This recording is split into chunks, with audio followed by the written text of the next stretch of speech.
انہوں نے اپنے سردار عمران بن عمرو مزی کیا کے مشورے پر وطن چھوڑا۔ پہلے تو یہ یمن ہی میں ایک جگہ سے دوسری جگہ آتے جاتے رہے، لیکن آخر کار شمال کا رخ کیا اور پھر مختلف شاخیں گھومتے گھماتے مختلف جگہوں پر ہمیشہ کے لیے بس گئی۔ اس کی تفصیل کچھ اس طرح ہے۔ ثعلبہ بن عمرو اس نے سب سے پہلے حجاز کا رخ کیا اور ثعلبیہ و ذکار کے بیچ بس گئے۔ جب ان کی سنتان بڑی اور خاندان مضبوط ہو گیا تو مدینہ کی اور کوچ کیا اور اسی کو اپنا وطن بنا لیا۔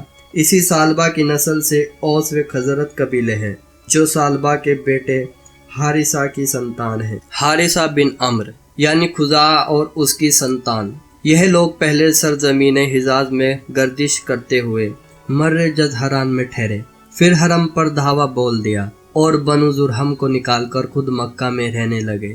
عمران بن عمرو اس نے اور اس کی سنتانوں نے امان میں رہنا شروع کیا، اس لیے یہ لوگ ازد امان کہلاتے ہیں۔ نصر بن ازد اس سے تعلق رکھنے والے قبائل نے تہامہ میں رہنا شروع کیا، یہ لوگ ازد شنو کہلاتے ہیں۔ زفنہ بن عمرو اس نے ملک شام کا رخ کیا اور اپنی سنتان سمیت وہیں رہنے لگے۔ یہی شخص غسانی بادشاہوں کا جد اعلیٰ ہے۔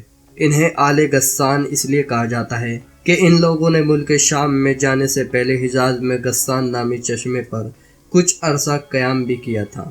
دوسری قسم لخم و جذام، انہی لخمیوں میں نصر بن ربیعہ تھا جو ہیرا کے شان اہل منظر کا جد اعلیٰ ہے۔ تیسری قسم بنوتے، اس قبیلے نے شمال کا رخ کیا اور عزا اور سلمہ نامی دو پہاڑیوں کے اطراف میں بس گئے۔ چوتھی قسم کندہ، یہ لوگ پہلے بحرین موجودہ الحصہ میں قیمہ زن ہوئے، لیکن مجبوراً وہاں سے نکل کر حضر موت چلے گئے، لیکن وہاں بھی امن نہ ملی تو نجد میں ڈیرا ڈالنا پڑا۔ یہاں ان لوگوں نے ایک زوردار حکومت کی بنیاد ڈالی، لیکن یہ حکومت زیادہ دن چل نہ سکی اور اس کے آثار جلد ہی ناپید ہو گئے۔ ان کے جد اعلیٰ خلیل اللہ سیدنا ابراہیم علیہ السلام عراق کے ایک شہر ار کے باشندے تھے۔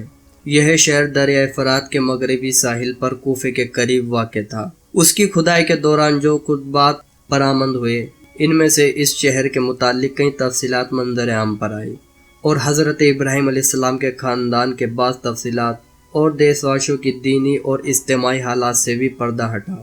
یہ معلوم ہے کہ حضرت ابراہیم علیہ السلام یہاں سے ہجرت کر کے شہر حزان تشریف لے گئے اور پھر وہاں سے فلسطین جا کر اسی ملک کو اپنا پیغمبرانہ سرگرمیوں کا مرکز بنا لیا تھا۔ دعوت و تبلیغ کے لیے ہی سے اندرونی و بیروتی ملک میں مصروف رہا کرتے تھے۔ ایک بار آپ مصر تشریف لے گئے، فرعون نے آپ کی بیوی حضرت سارہ کی کیفیت سنی تو ان کے بارے میں بد نیت ہو گیا اور اپنے دربار میں بری نیت سے بلایا، لیکن اللہ نے حضرت سارہ علیہ السلام کی دعا کے نتیجے میں غیبی طور پر فرعون کی ایسی گرفت کی کہ وہ ہاتھ پاؤں مارنے لگا کہ نیت بد اس کے منہ پر مار دی گئی۔ وہ سمجھ گیا کہ سارہ خدا کی نہایت پاک و مقرب بندی ہے، اور اس کے بعد اس نے اپنی بیٹی ہاجرہ کو سیدنا ابراہیم علیہ السلام کی جوزہ کے طور پر پیش کیا۔ حضرت ابراہیم علیہ السلام حضرت سارہ اور حضرت ہاجرہ کو ساتھ لے کر فلسطین واپس چلے گئے۔ پھر اللہ نے حضرت ابراہیم علیہ السلام کو ہاجرہ علیہ السلام کے پیٹ سے ایک بیٹا اسماعیل علیہ السلام عطا فرمایا، لیکن اس پر حضرت سارہ کو کوئی اولاد نہیں تھی۔ انہیں بڑی شرم آئی اور انہوں نے حضرت ابراہیم علیہ السلام کو مجبور کیا کہ حضرت ہاجرہ کو ان کے نئے بچے سمیت ملک سے نکال دے۔ حالات نے ایسا رخ اپنایا کہ ان کو حضرت سارہ کی بات ماننی پڑی اور حضرت ہاجرہ اور بچے حضرت اسماعیل کو ساتھ لے کر حجاز تشریف لے گئے اور وہاں ایک چٹیل گھاٹی میں بیت اللہ شریف کے قریب ٹھہرا دیا۔ اس وقت بیت اللہ شریف نہ تھا، ٹیلے کی طرح ابری ہوئی زمین تھی۔ باڑھ آتی تو پانی داہنے بائیں کترا کر نکل جاتا تھا۔ وہیں مسجد حرام کے اوپری بھاگ میں زمزم کے پاس ایک بہت بڑا پیڑ تھا۔ آپ نے اسی پیڑ کے پاس حضرت ہاجرہ اور حضرت اسماعیل علیہ السلام کو چھوڑ دیا۔ اس وقت نہ مکہ میں پانی تھا، نہ آدم ذات، اس لیے حضرت ابراہیم نے ایک توشے دان میں کھجور اور ایک مسکیزے میں پانی رکھ دیا۔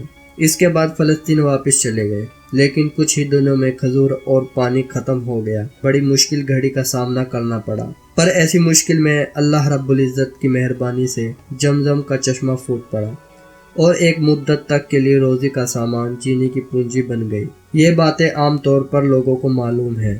کچھ دنوں کے بعد یمن سے ایک قبیلہ آیا جسے تاریخ میں جرہم ثانی کہا جاتا ہے۔ یہ قبیلہ اسماعیل علیہ السلام کی ماں سے اجازت لے کر مکہ میں ٹھہر گیا۔ کہا جاتا ہے کہ یہ قبیلہ پہلے مکہ کے آس پاس کی گھاٹیوں میں ٹھہرا ہوا تھا۔ صحیح بخاری میں اتنی تفصیل موجود ہے کہ رہنے کے گھر سے یہ لوگ مکہ میں حضرت اسماعیل علیہ السلام کے آنے کے بعد اور ان کے جوان ہونے سے پہلے آئے تھے، لیکن اس گھاٹی سے ان کا گزر اس سے پہلے بھی ہوا کرتا تھا۔ حضرت ابراہیم علیہ السلام اپنے چھوڑے ہوئے کی نگرانی کے لیے کبھی کبھار مکہ تشریف لایا کرتے تھے، لیکن یہ معلوم نہ ہو سکا کہ اس طرح ان کا کتنی بار آنا ہوا۔ تاریخ میں ان کا 4 بار آنا ثابت ہے، جو اس طرح سے ہے۔ قرآن مجید میں بیان کیا ہے کہ اللہ نے حضرت ابراہیم علیہ السلام کو سپنے میں دکھلایا کہ وہ اپنے بیٹے حضرت اسماعیل علیہ السلام کو ذبح کر رہے ہیں۔ یہ سپنا ایک پرکار سے اللہ کا حکم تھا۔ باپ بیٹے دونوں جب اللہ کے اس حکم کو پورا کرنے کے لیے تیار ہو گئے اور باپ نے بیٹوں کو ماتھے کے بل لٹا دیا تو اللہ نے پکارا، اے ابراہیم، تم نے سپنے کو سچ کر دکھایا، ہم اچھے لوگوں کو اسی طرح بدلہ دیتے ہیں۔ یہ ایک اللہ کی طرف سے آزمائش تھی۔ اللہ نے انہیں فدیے میں ایک بڑا ذبح کے لائق جیو عطا کیا۔ بائبل کی کتاب پیدائش میں لکھا ہے کہ حضرت اسماعیل علیہ السلام حضرت اسحاق علیہ السلام سے 13 سال بڑے تھے، اور قرآن سے معلوم ہوتا ہے کہ یہ واقعہ حضرت اسحاق علیہ السلام کے جنم سے پہلے واقع تھا۔ یہ گھٹنا حضرت اسحاق علیہ السلام کے جنم سے پہلے واقع تھی، کیونکہ پورا واقعہ بیان کر چکنے کے بعد حضرت اسحاق علیہ السلام کی پیدائش ہوئی۔ اس واقعے سے پتہ ہوتا ہے کہ حضرت اسماعیل علیہ السلام کے جوان ہونے سے پہلے کم سے کم ایک بار حضرت ابراہیم علیہ السلام نے مکہ کا سفر ضرور کیا۔ باقی 3 سفروں کا ذکر صحیح بخاری کی ایک لمبی روایت میں ہے، جو ابن عباس رضی اللہ تعالیٰ سے مرفوعاً روایت کی گئی ہے۔ اس کا سار اس طرح سے ہے، حضرت اسماعیل علیہ السلام جب جوان ہو گئے، جرہم سے عربی سیکھ لی اور ان کی نگاہوں میں جچنے لگے، تو ان لوگوں نے اپنے پریوار کی ایک لڑکی سے آپ کی شادی کرا دی۔ اسی بیچ حضرت ہاجرہ کا انتقال ہو گیا۔ ادھر حضرت ابراہیم علیہ السلام کو خیال ہوا کہ اپنے چھوڑے ہوئے کو دیکھنا چاہیے، چنانچہ وہ مکہ تشریف لے گئے، لیکن حضرت اسماعیل علیہ السلام سے ملاقات نہ ہوئی۔ بہت سے حالات معلوم کیے، اس نے تنگ دستی کی شکایت کی۔ آپ نے وصیت کی کہ اسماعیل علیہ السلام آئے تو کہنا اپنے دروازے کی چوکھٹ بدل دے۔ اس وصیت کا مطلب حضرت اسماعیل علیہ السلام سمجھ گئے، بیوی کو طلاق دے دی اور ایک دوسری عورت سے شادی کر لی جو جرہم کے سردار مزاج بن عمر کی بیٹی تھی۔ اس دوسری شادی کے بعد ایک بار پھر حضرت ابراہیم علیہ السلام مکہ تشریف لائے، مگر اس بار بھی حضرت اسماعیل علیہ السلام سے ملاقات نہ ہوئی۔ بہت سے حالات معلوم کیے تو اس نے اللہ کی حمد و ثنا کی۔ آپ نے وصیت کی کہ اسماعیل آئے تو اس سے کہنا اپنے دروازے کی چوکھٹ برقرار رکھے۔ اس کے بعد پھر تشریف لائے تو اسماعیل علیہ السلام زمزم کے کنویں کے قریب ایک پیڑ کے نیچے تیر گھٹ رہے تھے۔ دیکھتے ہی لپک پڑے اور وہی کیا جو ایسے موقع پر ایک باپ اپنے بیٹے کے ساتھ اور بیٹا باپ کے ساتھ کرتا ہے۔ یہ ملاقات اتنی لمبی مدت کے بعد ہوئی کہ ایک نرم دل اور مہربان باپ اپنے بیٹے سے اور ایک بیٹا اپنے باپ سے مشکل سے ہی اتنی لمبی جدائی سہن کر سکتا ہے۔ اسی بار دونوں نے مل کر خانہ کعبہ بنایا، بنیاد کھود کر دیواریں اٹھائی اور ابراہیم علیہ السلام نے ساری دنیا کے لوگوں کو حج کے لیے آواز دی۔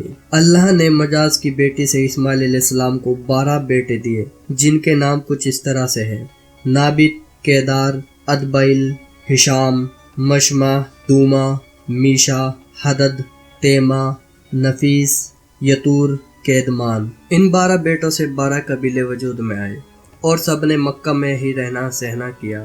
ان کے کھان پان کا بندوبست زیادہ تر یمن اور مصر کے شام کے ویاپار پر تھا۔ بعد میں یہ قبیلے عرب پردریپ کے الگ الگ حصوں میں بلکہ عرب کے باہر بھی پھیل گئے اور ان کے حالات زمانے کی گہری تاریخ میں دب کر رہ گئے۔ صرف نابت اور کیدار کی اولاد اس گمنامی سے الگ ہے۔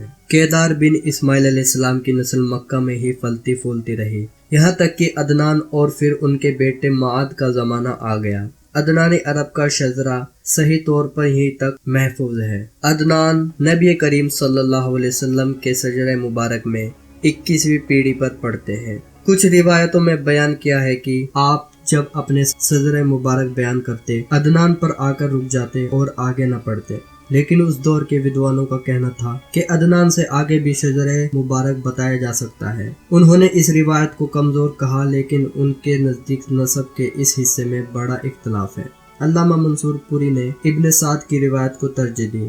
جسے تبری اور مسعودی آدی نے بھی دوسرے اور روایتوں کے ساتھ ذکر کیا ہے۔ اس روایت کے انوسار عدنان اور حضرت ابراہیم علیہ السلام کے بیچ 40 پیڑھیاں ہیں۔ بہرحال ماد کے بیٹے نزار سے، جن کے بارے میں کہا جاتا ہے کہ ان کے علاوہ ماد کی کوئی سنتان نہ تھی۔ نزار کے 4 بیٹے تھے اور ہر بیٹا ایک بڑے قبیلے کی بنیاد بنا۔ چاروں کے نام یہ ہے: ایاد، انمار، ربیعہ اور مضر۔ ان میں سے آخری 2 قبیلوں کی شاخائیں بہت زیادہ ہوئی۔ چنانچہ ربیعہ سے اسد بن ربیعہ، انزا، عبدل، کیس، وائل، بکر، تغلب اور بنو حنیفہ وغیرہ وجود میں آئے۔ مضر کی سنتان 2 بڑے قبیلوں میں بٹی: کیس اعلان بن مضر، الیاس بن مضر۔ کیس اعلان سے بنو سلیم، بنو حوازن، بنو غطفان سے ابس، جبیان، اشزا اور گنی بن آسر قبیلے وجود میں آئے۔ الیاس بن مضر سے تمیم بن برہ، بزیل بن مدرکہ، بنو اسد بن خزیمہ اور کنانہ بن خزیمہ کے قبیلے وجود میں آئے۔ پھر کنانہ سے قریش کا قبیلہ وجود میں آیا۔